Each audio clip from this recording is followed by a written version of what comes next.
Welcome to our YouTube channel Soch to solution, जहां हम आपको लेके जाएंगे सोच से सल्यूशन तक। जनरल मैथ्स की सीरीज को आगे बढ़ाते हुए आज हम जनरल मैथमेटिक्स का मोस्ट इम्पॉर्टेंट टॉपिक पढ़ने जा रहे हैं, जो कि है नंबर सिस्टम। स्कूल में नंबर सिस्टम सुनते ही दिमाग हैंग हो जाता था। नेचुरल, होल, इंटीजर, रेशनल, लगता था जैसे इंग्लिश के अलावा मैथ्स भी फॉरेन लैंग्वेज हो। पर आज इस वीडियो के बाद नंबर सिस्टम लाइफ के लिए क्रिस्टल क्लियर हो जाएगा। सो वीडियो को एंड तक देखना, वरना लॉजिक मिस हो जाएगा।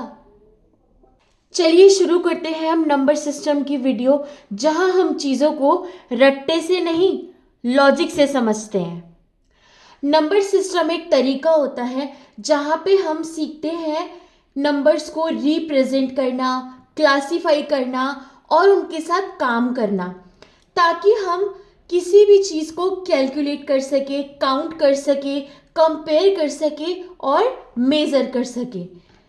इसके कुछ एग्जाम्पल है नंबर सिस्टम की हमें कहाँ कहाँ ज़रूरत होती है, जैसे कि काउंटिंग मनी, पैसे गिनने के लिए, टाइम कैलकुलेट करने के लिए, डिस्टेंस मेज़र करने के लिए, फ़ोन नंबर बनाने के लिए, याद रखने के लिए, बैंकिंग में, कोडिंग में, साइंस में, हर जगह हमें नंबर सिस्टम की ज़रूरत होती है। नंबर सिस्टम का मतलब ही यही होता है, नंबर्स को समझने, लिखने और यूज़ करने का सिस्टम। अब हम पढ़ते हैं classification of number system. Number system का क्लासिफिकेशन दो तरीके से होता है। First one based on value और type, and second one based on representation. Value और टाइप के बेसिस पे हमारे पास natural number, whole number, integers, जिसमें पॉजिटिव और नेगेटिव दोनों तरीके के नंबर आते हैं। फिर आते हैं rational number, irrational number, real number and complex number. Representation के बेसिस पे हम नंबर्स को बेस सिस्टम पर देखते हैं, यानी कि हम नंबर के बेस के अकॉर्डिंग उसे क्लासीफाई करते हैं। फर्स्ट आता है डेसिमल नंबर, जिनका बेस होता है 10। फिर आते हैं बाइनरी नंबर, जिनका बेस होता है 2। ऑक्टल नंबर बेस होता है जिनका 8। फिर आते हैं हेक्साडेसिमल नंबर, जिनका बेस होता है 16। नंबर क्लासिफिकेशन में हमारे पास सबसे पहला नंबर आता है नेचुरल नंबर, जिसे हम एन से डिनोट करते हैं। इसमें सारे ही काउंटिंग नंबर आते हैं। नेचुरल नंबर का सेट है, ये 1 से लेके 9 तक के सारे नंबर इसमें इंक्लूड रहते हैं। 0, -1, 1/2 ये नेचुरल नंबर में नहीं आते हैं। नेचुरल नंबर के बारे में हम एक एग्जाम्पल से समझ सकते हैं। आप सोचो, जब इंसान जंगल में रहता था, उसके पास कोई मैथ्स नहीं थी, उसे सिर्फ एक चीज़ चाहिए थी, काउंटिंग। कितने लोग हैं, कितने जानवर हैं, कितने फ्रूट्स हैं। इसीलिए बने 1 2 3 4 5 6 7 8 9, ये थे नेचुरल नंबर। नेचुरल नंबर का काम सिर्फ एक था, चीज़ों को काउंट करना। इसीलिए no zero, no negative, only positive counting number, क्योंकि जंगल में नथिंग का कंसेप्ट ही नहीं था। अब नेचुरल नंबर तो हमें मिल गए, लेकिन अब प्रॉब्लम कहाँ थी। सोचो तुम शॉप पर गए, शॉपकीपर कहता है कि आज कोई कस्टमर नहीं आया। तो अगर आपसे पूछा जाए नंबर ऑफ कस्टमर कितने होंगे, अगर हम नेचुरल नंबर के बेसिस पे बात करते हैं, शॉपकीपर ने कहा कि कस्टमर्स तो आए ही नहीं, तो हम इसे नेचुरल नंबर के बेसिस पे रिप्रेजेंट कैसे करेंगे। नेचुरल नंबर्स में तो 1 से लेकर 9 तक के नंबर आते हैं। यही प्रॉब्लम आई जब कुछ नहीं को रिप्रेजेंट करना था या फिर एम्प्टी कंसेप्ट को समझाना था, तब ज़ीरो इन्वेंट हुआ, और जैसे ही ज़ीरो ऐड हुआ वैसे ही हमें होल नंबर मिले, और हमें पता चला कि लाइफ में ज़ीरो भी एग्जिस्ट करता है। हमें पता चला नेचुरल नंबर से होल नंबर कैसे बने, यानी कि हम कह सकते हैं जब हम नेचुरल नंबर में ज़ीरो इंक्लूड कर देंगे तो हमें होल नंबर मिल जाएंगे। होल नंबर में ज़ीरो प्रेजेंट होता है, इसमें नेगेटिव नंबर नहीं होते और ये इनफाइनाइट तक चलते हैं। हम एक डिफरेंस टेबल देख लेते हैं natural number versus whole number. Natural number start होते हैं 1 से, जबकि होल नंबर स्टार्ट होते हैं 0 से। नेचुरल नंबर में 0 इंक्लूड नहीं होता है और होल नंबर में 0 इंक्लूड होता है। बस ये 0 का ही फर्क होता है नेचुरल नंबर और होल नंबर में। एग्जाम्पल के तौर पे हम देखते हैं, एग्जाम्पल के तौर पर हम देखते हैं वॉलेट में अगर पैसा नहीं है तो हम बोल सकते हैं कि बैलेंस 0 है।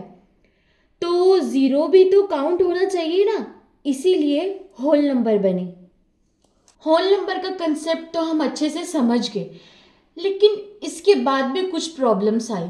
मान लो एज अ शॉपकीपर आपने कोई सामान 500 में खरीदा और उसे 700 में बेच दिया, तो आपको 200 रुपये का प्रॉफिट हुआ। लेकिन अगर आपने कोई सामान 500 में खरीदा और उसे 300 में बेच दिया, तो आपको 200 रुपये का लॉस हुआ। लेकिन ये नेगेटिव कंसेप्ट तो होल नंबर्स में है ही नहीं, पर रियल लाइफ में तो लॉस भी होता है, टेम्परेचर 0 से नेगेटिव पर भी जाता है। इस प्रॉब्लम का सल्यूशन बना इंटीजर, जिसमें पॉजिटिव, 0, नेगेटिव तीनों ही टाइप के नंबर आते हैं। इंटीजर्स बने क्योंकि लॉस और डायरेक्शन को भी तो शो करना था, इसीलिए इंटीजर्स बिना रियल लाइफ के इनकम्प्लीट है। इंटीजर्स, हमें ये तो पता चल गया कि इंटीजर्स बने कैसे और इनका इस्तेमाल करने की ज़रूरत हमें कहाँ पड़ी। इंटीजर्स नंबर सिस्टम को बहुत इंटरेस्टिंग बना देते हैं। इंटीजर्स में पॉजिटिव नंबर, 0 और नेगेटिव नंबर तीनों ही आते हैं। इंटीजर्स को जी से डिनोट करते हैं और ये हमारा इंटीजर्स का सेट होता है। तो हम मान सकते हैं अगर हमें प्रॉफिट हुआ है तो हम लिखेंगे +500, अगर हमें लॉस हुआ है तो हम लिखेंगे -500, और अगर हमें प्रॉफिट एंड लॉस कुछ भी नहीं हुआ, सब न्यूट्रल है, तो हम लिखेंगे 0। हमें एक चीज़ याद रखनी है कि नेगेटिव नंबर्स सिर्फ इंटीजर में ही आते हैं। इंटीजर्स तो हमने पढ़ लिए, लेकिन अब नेक्स्ट कंफ्यूजन आती है। आप सोचिए, एक पिज्ज़ा को कोई 2 लोग शेयर कर रहे हैं, तो हर एक को 1/2 हिस्सा मिलेगा। तो क्या ये 1/2 होल नंबर है? नहीं। क्या ये नेचुरल नंबर है? नहीं। तो क्या ये एक इंटीजर है? नहीं। पर 1/2 रियल लाइफ में तो एग्जिस्ट करता है। तो इस प्रॉब्लम को सॉल्व करने के लिए बने रैशनल नंबर। रैशनल नंबर का काम है शेयरिंग और डिवीज़न को रिप्रेजेंट करना, इसीलिए फ्रैक्शन और डेसिमल आए। जो नंबर फ्रैक्शन बन सकता है वही रैशनल नंबर कहलाता है। रैशनल नंबर वो सारे नंबर होते हैं जिन्हें P/Q की फॉर्म में लिखा जा सकता है और जहाँ पर Q does not is equals to 0 होता है। जैसे कि हमारे पास हो गया 2/3, 5/7, जहाँ पे 5 है, यानी कि जो न्यूमरेटर है वो है P और जो डिनोमिनेटर है 7 वो है Q। अब आप सोचेंगे कि यहाँ पर Q does not is equals to 0 का क्या मतलब है। अगर हमारा डिनोमिनेटर या फिर हमारा Q 0 हो जाता है, आप सभी को पता है जब भी किसी नंबर के अपॉन में 0 होता है तो उसकी वैल्यू नॉट डिफाइंड होती है, या फिर हम बोल सकते हैं उसकी वैल्यू इनफाइनाइट होती है। यहाँ पर हमारे P और Q दोनों ही इंटीजर्स हैं। इसके कुछ एग्जाम्पल है। जैसे कुछ फ्रैक्शन नंबर है, ये रेशनल नंबर हो सकते हैं, होल नंबर भी रेशनल नंबर में आते हैं। क्या आपने सोचा है, जैसे कि हमारे पास 5 है, क्या आप इस 5 को फ्रैक्शन में बदल सकते हो? जिस नंबर के अपॉन में कुछ नहीं होता, उस नंबर के अपॉन में हमेशा 1 होता है। इंटीजर्स भी रेशनल नंबर में आते हैं। हमने इंटीजर्स के कंसेप्ट में पढ़ा था जब हम रेशनल नंबर के बारे में पढ़ रहे थे कि जितने भी फ्रैक्शनल नंबर या फिर डेसिमल नंबर होते हैं वो भी रेशनल नंबर में आते हैं। जो टर्मिनेटिंग डेसिमल होगी वो भी रेशनल नंबर में आती है, रिपीटिंग डेसिमल होगी वो भी रेशनल नंबर में ही आती है। रेशनल नंबर को पढ़ने के बाद अब एक ऐसा कंसेप्ट आता है जहाँ मैथ्स थोड़ा सीरियस हो जाता है। आप देखिए, ये एक स्क्वायर है जिसकी चारों साइड हैं ए। हमें अच्छे से पता है कि स्क्वायर की चारों साइड इक्वल होती है। अगर ये ए है तो बाकी 3 भी ए ही होंगी और इसका डायगोनल है डी। अगर हम मान लेते हैं स्क्वायर की जो साइड है वो है 1 यूनिट जो कि है ए। अगर हमें ये पता है कि स्क्वायर की साइड और डायगोनल के बीच में रिलेशन होता है जो होता है d = a√2 के बराबर। और अगर हमें डायगोनल की वैल्यू निकालनी है, जैसे कि हमें पता है a है 1 यूनिट, तो d कितना होगा √2। और ये क्या, ये √2 कहाँ से आया? अब ट्राई करो, क्या हम √2 को फ्रैक्शन में लिख सकते हैं? हम √2 को फ्रैक्शन में नहीं लिख सकते। और अगर हम इसका डेसिमल एक्सपेंशन देखते हैं तो ये तो ख़त्म ही नहीं हो रहा है। प्रॉब्लम यही थी, कुछ मेजरमेंट्स एग्जैक्ट फ्रैक्शन में फिट नहीं होते, इसीलिए बने इरेशनल नंबर। इरेशनल नंबर का काम है एग्जैक्ट ज्योमेट्री और मेजरमेंट करना, जैसे कि √2 और पाई, ये दोनों एक इरेशनल नंबर है। अगर इरेशनल नंबर नहीं होते तो मैथ्स कभी एक्यूरेट ही नहीं होती। रियल नंबर का इनिशियल कंसेप्ट समझने के बाद अब हम थोड़ा इसमें डीप ड्राइव करेंगे। रियल नंबर में इंक्लूड होते हैं रेशनल नंबर और इरेशनल नंबर, यानी कि जब हम रेशनल नंबर और इरेशनल नंबर का यूनियन करेंगे तो हमें रियल नंबर मिलेंगे। रियल नंबर में नेचुरल नंबर्स भी आते हैं, होल नंबर भी आते हैं, इंटीजर्स भी आते हैं, रेशनल भी आते हैं, इरेशनल भी आते हैं। मैथ्स की ऑलमोस्ट सारे ही नंबर रियल नंबर होते हैं। और एक मेन थिंग, वो सभी नंबर जिन्हें हम नंबर लाइन पर देख सकते हैं वो सारे ही नंबर रियल नंबर कहलाते हैं। अब क्वेश्चन आता है, इतना कंफ्यूजन क्यों? इसीलिए एक अम्ब्रेला बनाया गया, जो अम्ब्रेला है रियल नंबर।